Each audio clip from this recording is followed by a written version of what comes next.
Dengan mengingat kedua perspektif biblika dari rencana Allah ini, sekarang kita siap untuk beranjak ke topik yang kedua. Pandangan-pandangan teologis dari kalangan Injili terkait hal ini.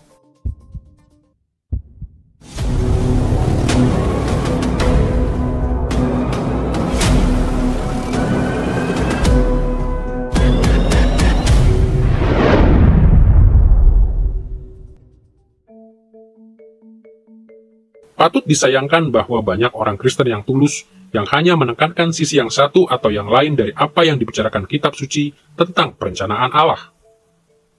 Di masa silam, sebenarnya relatif mudah untuk mengaitkan penekanan-penekanan ini dengan denominasi-denominasi Protestan tertentu. Sepanjang abad-abad, kecenderungan yang berbeda-beda ini merupakan ciri-ciri dari kalangan Baptis, Lutheran, Pantekosta, Metodis, Presbyterian, Reform, Anglikan, dan denominasi-denominasi lain dari gereja Protestan. Namun dalam sejarah belakangan ini, banyak dari garis-garis pemisah di antara denominasi-denominasi ini yang telah pudar, dan banyak dari orientasi tradisional ini yang menghilang. Jadi di sini kita tidak akan berbicara mengenai apa yang dipercayai oleh masing-masing denominasi gereja ini. Kita hanya akan menguraikan beberapa kecenderungan mendasar yang umum yang ada di semua denominasi di masa kini.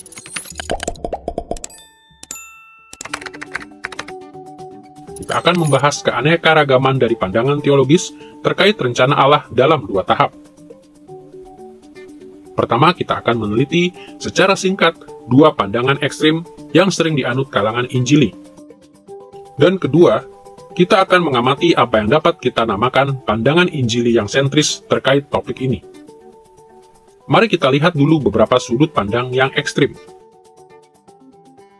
Salah satu nilai utama dari teologi sistematika tradisional adalah menciptakan rangkuman yang konsisten dan mudah dipahami dari apa yang diajarkan kitab suci tentang setiap topik. Namun seringkali, keinginan supaya semuanya konsisten dan logis ini mendorong kita mengambil langkah ekstrim, yaitu mengakui hanya salah satu dimensi dari pengajaran biblika tentang rencana Allah. Waktu tidak mengizinkan kita untuk membahas pandangan-pandangan ekstrim ini secara rinci, tetapi kita dapat berbicara secara umum. Pada satu sisi, banyak pengikut Kristus yang bermaksud baik, yang condong kepada apa yang kita namakan teologi fatalistis. Teologi fatalistis bentuknya bermacam-macam. Tetapi pada umumnya, fatalisme menjelaskan segala sesuatu yang terjadi dalam sejarah semata-mata dalam rangka dari rencana Allah yang transenden. Nah, telah kita lihat dalam pelajaran ini bahwa ada ayat-ayat Alkitab yang mendukung keyakinan bahwa rencana, maksud, petunjuk, perintah, kehendak, dan kesenangan Allah merefleksikan transendensinya atas ciptaan. Dalam hal ini, segala sesuatu yang telah terjadi atau akan terjadi telah diatur oleh rencana Allah yang kekal, tidak mungkin gagal, dan mencakup segalanya. Namun fatalisme tidak dapat menjelaskan cakupan sepenuhnya dari pengajaran biblika terkait subjek ini. Fatalisme tidak dapat menjelaskan apa yang Alkitab ajarkan mengenai rencana, maksud, petunjuk, perintah, kehendak, dan kesenangan Allah yang berkembang, sementara ia berinteraksi dengan ciptaannya yang terbatas, temporal, dan berubah-ubah. Saya tidak percaya fatalisme. Saya percaya bahwa apa yang saya perbuat ada artinya. Karena itulah ada penghakiman terakhir. Saya percaya saya tahu apa yang saya lakukan. Saya bukan robot.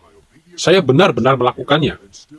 Tetapi saya juga percaya bahwa Allah tidak dibatasi oleh perbuatan saya. Ia sanggup menerima ketaatan saya maupun ketidaktaatan saya dan tetap dapat melaksanakan maksud-maksudnya. Allah berdaulat penuh, dan ia menggambar garis-garis lurus dengan batang yang bengkok. Perbuatan moral yang merdeka tidak menempatkan Allah di bawah kendali umat manusia. Kedaulatan Allah juga tidak mengendalikan kita seperti seorang dalang memainkan wayang. Allah dalam kedaulatannya menetapkan pilihan kita dan melaksanakan maksudnya melalui perbuatan kita.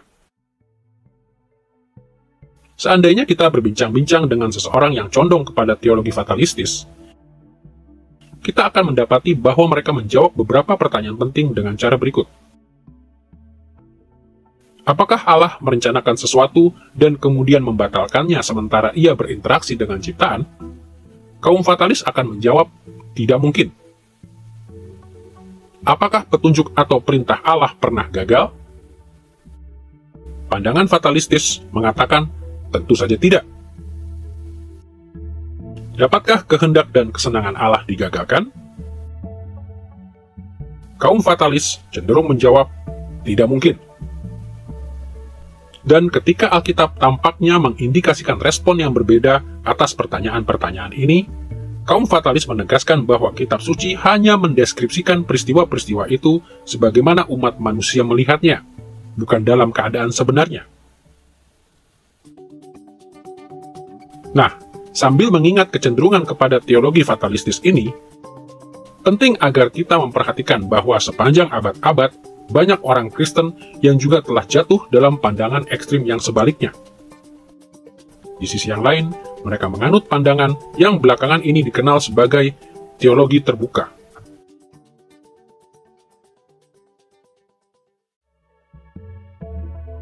Ada banyak variasi di antara para penganut teologi terbuka.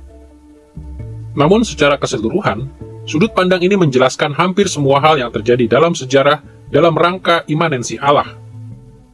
Kita telah melihat bahwa Alkitab mendukung kepercayaan bahwa Allah menyusun banyak rencana yang bermacam-macam sementara ia berinteraksi dengan ciptaannya. Dan dalam hal ini, sementara Allah berinteraksi dengan dunia yang terbatas, temporal dan berubah-ubah, rencana historisnya dan juga maksud, petunjuk, perintah, kehendak dan kesenangannya tidak selalu tercapai. Tetapi teologi terbuka membawa pengajaran biblika ini kepada pandangan yang ekstrim.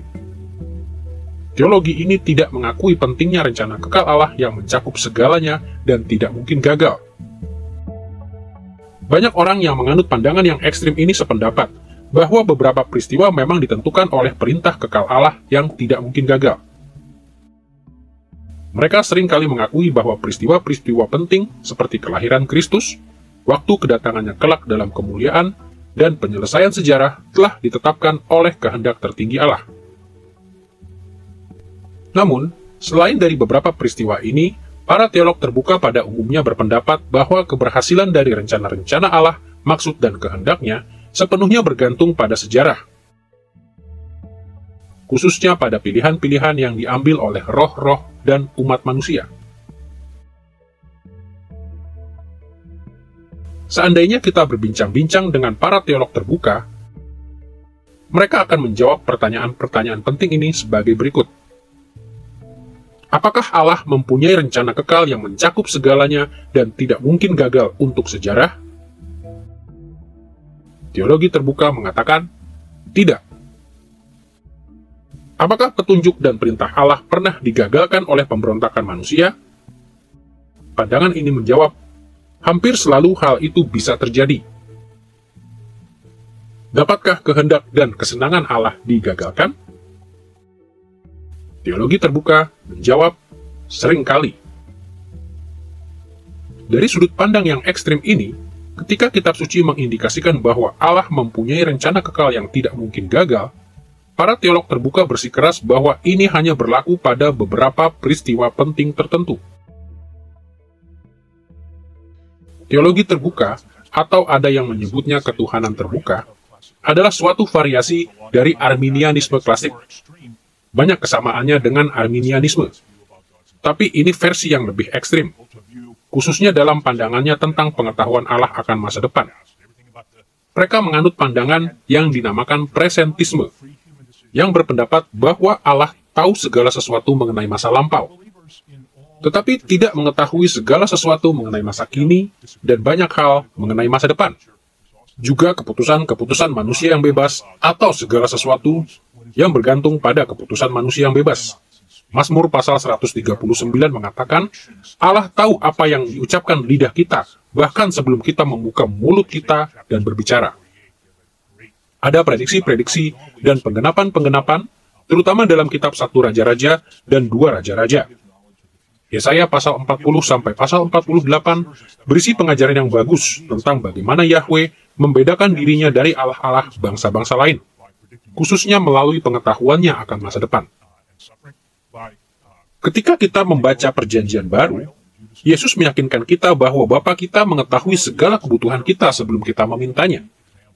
Ia menunjukkan pengetahuannya akan masa depan dengan memprediksi penderitaan dan kematiannya, memprediksi penyangkalan Petrus dan pengkhianatan Yudas. Maka pertanyaannya adalah, apakah Allah akan mendasarkan bukti yang begitu kuat akan ketuhanannya yang unik dalam Perjanjian Lama maupun Perjanjian Baru di atas sesuatu yang tidak pasti? Seolah-olah Allah hanya bisa meramalkan hal-hal yang terjadi di masa depan dan bukannya mengetahui semua hal sepenuhnya. Karena alasan-alasan ini, orang-orang percaya dari semua denominasi utama menegaskan bahwa Allah mengetahui keseluruhan masa depan sepenuhnya, berlawanan dengan ajaran dari ketuhanan terbuka. Setelah membahas pandangan ekstrim dari teologi fatalistis dan teologi terbuka, kini mari kita beranjak kepada pandangan-pandangan teologis yang lain terkait rencana Allah, yaitu apa yang kita namakan pandangan injilisentris atau pandangan yang moderat tentang aspek teologi proper ini. Dapat dikatakan bahwa dalam satu dan lain cara, pada dasarnya ajaran teologi sistematika Injili formal meneguhkan kedua sisi yang kitab suci ajarkan mengenai rencana Allah. Pandangan sentris mengatakan bahwa Allah mempunyai rencana kekal yang mencakup segala sesuatu dan tidak mungkin gagal untuk semua yang terjadi dalam sejarah. Dan mereka juga menegaskan dengan penuh keyakinan bahwa ketika Allah berinteraksi dengan ciptaannya, Ia membuat banyak rencana yang terbatas lingkupnya, temporal dan berubah-ubah. Bukan hanya salah satu dari dua pandangan ini yang benar. Sebaliknya, berbeda dengan orang-orang yang condong kepada pendirian yang ekstrim, para teolog Injili bersikeras bahwa kedua perspektif itu benar. Manusia dapat memahami perkara ini hanya sejauh yang telah dijelaskan Allah di dalam kitab suci. Namun kita tidak akan pernah dapat memahaminya sedemikian rupa, sehingga dapat memecahkan setiap misteri atau masalah, atau menjawab setiap pertanyaan yang diajukan. Sebaliknya, lebih bijak jika kita menyelesaikan isu ini seperti dalam hal Trinitas dan dua natur yang dimiliki Kristus. Alih-alih berupaya memecahkan setiap misteri yang melibatkan rencana Allah, kita harus mempelajari semua yang dapat kita pelajari tentang kedua sisi dari pandangan biblika ini dan mengakui bahwa pengertian manusiawi kita terbatas. Seandainya kita berbincang-bincang dengan para teolog yang lebih condong kepada pandangan Injili yang sentris terkait perencanaan Allah, mereka akan menjawab pertanyaan-pertanyaan penting ini sebagai berikut. Apakah Allah mempunyai rencana kekal yang mencakup segalanya dan tidak mungkin gagal untuk sejarah? Ya. Apakah Allah membuat rencana-rencana spesifik sementara Ia melibatkan dirinya dalam perkembangan sejarah? Ya. Apakah rencana, maksud, petunjuk, perintah, kehendak, dan kesenangan Allah yang kekal ini pasti akan terlaksana? Ya. Tetapi dapatkah rencana, maksud, petunjuk, perintah, kehendak, dan kesenangan Allah yang historis digagalkan? Ya. Dengan kata lain, pandangan utama dari teologi Injili berupaya merefleksikan kedua sisi dari ajaran kitab suci. Pandangan ini meneguhkan rencana kekal Allah yang transenden maupun rencana historisnya yang imanen.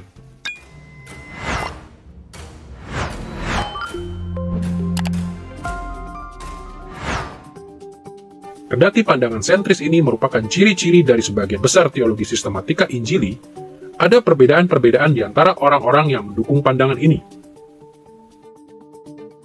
Kita akan meninjau dua perbedaan yang signifikan yang seringkali muncul dalam teologi sistematika tradisional. Pertama, perhatikanlah sudut pandang yang berbeda-beda yang berkembang terkait urutan dari perintah-perintah kekal Allah. Apabila para teolog sistematika berbicara tentang urutan dari perintah-perintah Allah, yang mereka maksudkan adalah urutan yang logis dari unsur-unsur yang terkait dalam rencana kekal Allah untuk sejarah.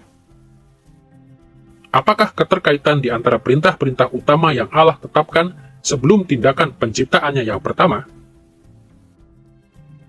Ada banyak versi dari pandangan-pandangan ini.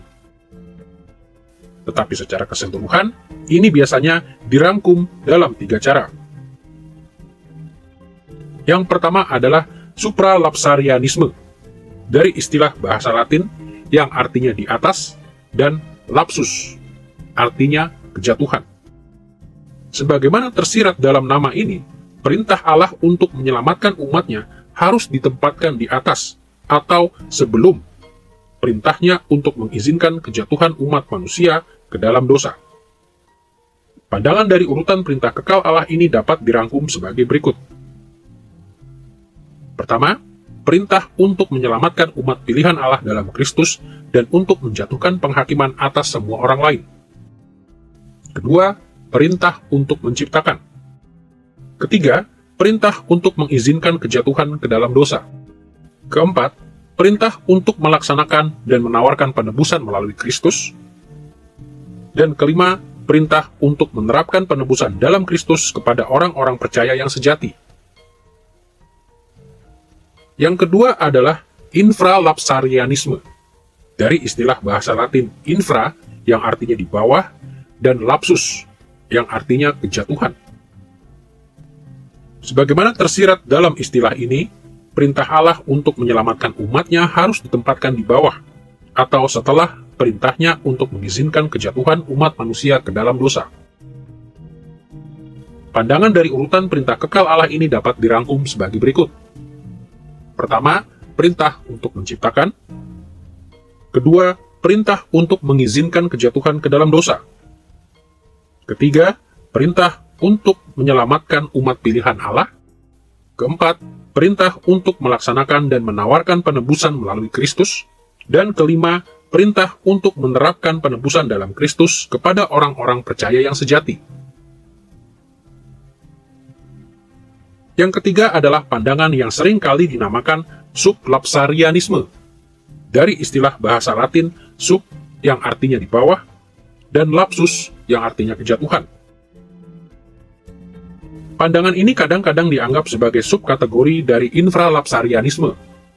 Sebagaimana tersirat dalam nama ini, Allah menempatkan perintahnya untuk menyelamatkan umatnya di bawah atau setelah perintahnya untuk mengizinkan kejatuhan umat manusia ke dalam dosa. Tetapi dalam pandangan ini, perintah untuk menyelamatkan datang setelah perintah Allah untuk menawarkan penebusan, bukan sebelumnya. Pandangan ini dapat dirangkum sebagai berikut. Pertama, perintah Allah untuk menciptakan. Kedua, perintah Allah untuk mengizinkan kejatuhan ke dalam dosa. Ketiga, perintah Allah untuk melaksanakan dan menawarkan penebusan melalui Kristus. Keempat, perintah untuk menyelamatkan orang-orang yang percaya. Dan kelima, perintah untuk menerapkan penebusan dalam Kristus kepada orang-orang percaya. Penting agar kita menyadari bahwa sebagian besar dari pandangan-pandangan yang berbeda ini berkembang untuk menolong para teolog membahas berbagai pertanyaan teologis lainnya. Perumusan dari pandangan-pandangan yang berbeda terkait perintah-perintah kekal Allah telah menolong para teolog untuk bergumul dengan pertanyaan-pertanyaan sebagai berikut. Bagaimana kita dapat tetap meyakini kebaikan Allah apabila rencananya mengizinkan kejatuhan manusia ke dalam dosa dan hanya mengaruniakan keselamatan kepada sebagian umat manusia? Bagaimana mungkin tawaran berita Injil dari Allah kepada semua orang benar-benar murni apabila Allah mempunyai rencana kekal yang mencakup segalanya dan tidak mungkin gagal? Bagaimana kita dapat menegaskan tanggung jawab moral dari manusia apabila Allah berkuasa penuh atas segala perbuatan kita? Ini adalah pertanyaan-pertanyaan yang penting. Namun, sebagian besar teolog-teolog Injil yang terkemuka menyadari bahwa kitab suci tidak memberikan kita cukup informasi untuk mengidentifikasi urutan logis dari perintah-perintah kekal Allah. Jadi secara keseluruhan, kendati kalangan Injili yang berpandangan sentris cenderung lebih menyukai salah satu pandangan daripada pandangan lain, kebanyakan dari kita tahu bahwa hal ini didasarkan atas spekulasi dan sebagian besar tidak dinyatakan oleh Allah dalam kitab suci. Sebelum ada sesuatu yang kita namakan waktu, Allah sudah ada. Jadi ada unsur spekulasi karena kita tidak tahu bagaimana Allah memandang hal ini. Dan karena itulah, teolog-teolog yang terbaik pun ketika berbicara tentang urutan dari ketetapan-ketetapan, menurut hemat saya, sebenarnya mereka tidak membahas urutan temporal secara logika, sebagai suatu hal yang rasional. Dan dalam rangka pemikiran ini, pembahasan dengan cara seperti itu dilakukan agar dapat menampung semua hal yang kitab suci katakan tentang Allah dan tentang kejatuhan dalam dosa. Dan urutan dari rencana kekal Allah, dan sebagainya, dalam cara yang rasional. Meskipun tidak merupakan urutan dalam arti temporal, supaya tetap sesuai dengan kesaksian kitab suci. Selain perbedaan-perbedaan di antara orang-orang yang mendukung pandangan sentris terkait urutan dari ketetapan-ketetapan kekal Allah, kalangan Injili juga mempunyai berbagai pandangan tentang keterkaitan antara ketetapan kekal Allah dan pengetahuan Allah tentang hal-hal yang belum terjadi atau foreknowledge. 3 ayat dari Perjanjian Baru ini paling sering menjadi sorotan dalam diskusi-diskusi seperti ini. Dalam Kisah Para Rasul pasal 2 ayat 23, Petrus berbicara tentang penyaliban Kristus yang terjadi menurut maksud dan rencana dari Allah. Surat 1 Petrus pasal 1 ayat 1-2 menunjuk kepada orang-orang pilihan Allah yang dipilih sesuai dengan rencana dari Allah. Dan Roma pasal 8 ayat 29 mengatakan bahwa semua orang yang dipilihnya dari semula, mereka juga ditentukannya dari semula. Jelas bahwa ayat-ayat ini menunjuk pada keterkaitan antara ketetapan kekal dan pengetahuan Allah tentang masa depan, atau foreknowledge. Pada umumnya, kalangan Injili menerapkan ayat-ayat ini pada keterkaitan antara ketetapan kekal dan foreknowledge Allah dalam 2 cara. Di satu sisi, banyak dari kita percaya bahwa foreknowledge Allah adalah dasar dari ketetapan-ketetapannya. Dengan kata lain, dalam kekekalan, Allah mengetahui kemana arah dari sejarah kelak. Ia tahu peristiwa-peristiwa apa yang akan terjadi, termasuk keterlibatannya dengan pilihan-pilihan yang akan diambil oleh roh-roh maupun manusia. Berdasarkan foreknowledge ini, ia menetapkan rencana kekal untuk semua peristiwa yang akan terjadi yang tidak mungkin gagal. Di sisi lain, ada juga banyak orang di kalangan Injili yang percaya bahwa ketetapan-ketetapan Allah merupakan dasar dari foreknowledge-nya tentang sejarah.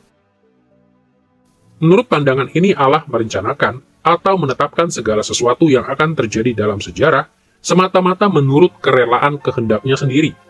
Dan rencana yang tidak mungkin gagal ini memberi Allah foreknowledge tentang segala sesuatu yang akan terjadi dalam sejarah. Perdebatan terkait hal ini seringkali terdorong oleh persoalan-persoalan teologis lain, misalnya kebaikan Allah dan tindakan bebas manusia.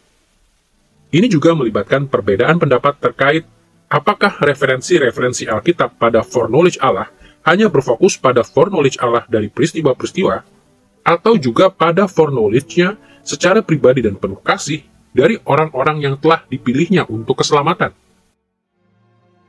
Namun, kita semua bisa sependapat tentang beberapa hal. Apakah kitab suci mengajarkan bahwa Allah mengetahui segala sesuatu sebelum hal itu terjadi? Ya. Apakah kitab suci mengajarkan bahwa Allah dalam kekekalan telah menetapkan segala sesuatu lebih dahulu, termasuk keselamatan kekal? Ya. Jadi meskipun kita memilih pandangan yang satu ataupun yang lainnya, ujung-ujungnya kita semua pasti mengakui bahwa ketetapan-ketetapan Allah dan foreknowledge-nya bergandengan tangan dalam banyak hal. Dan kita harus selalu ingat bahwa kita mendiskusikan Allah dalam kekekalan. Jadi cara-cara pemikiran kita yang normal tidak berlaku. Bersikap dogmatis mengenai prioritas yang logis dari ketetapan Allah atau foreknowledge-nya berarti melampaui apa yang telah dinyatakan oleh kitab suci.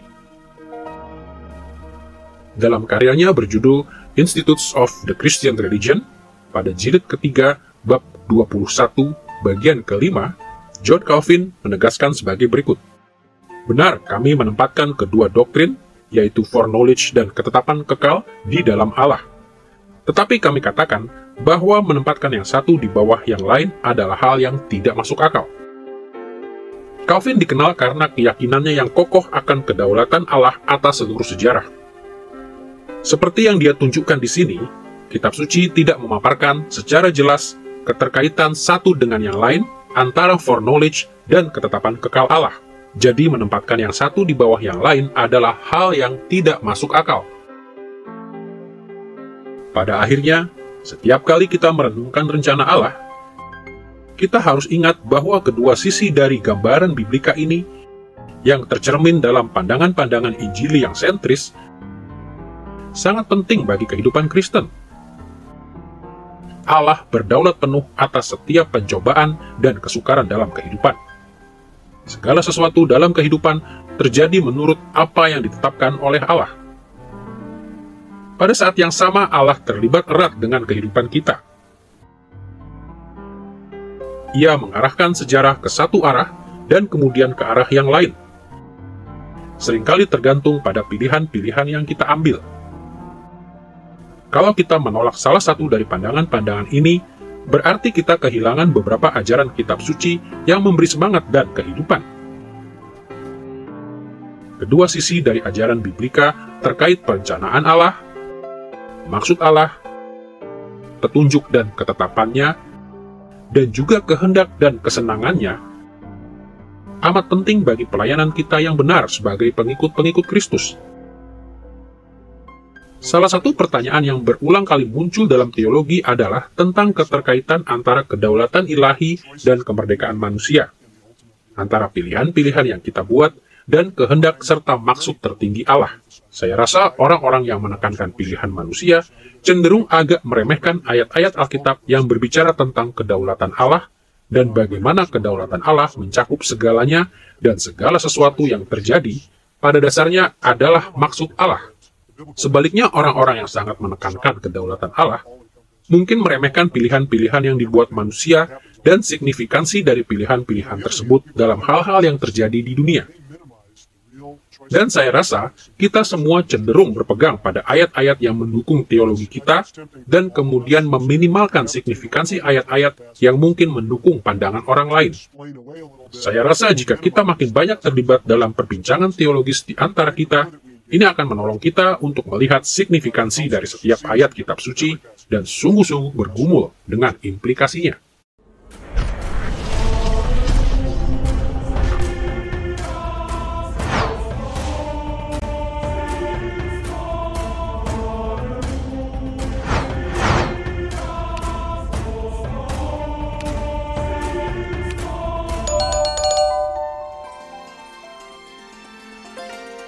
I believe in God the Father Almighty, maker of heaven and earth.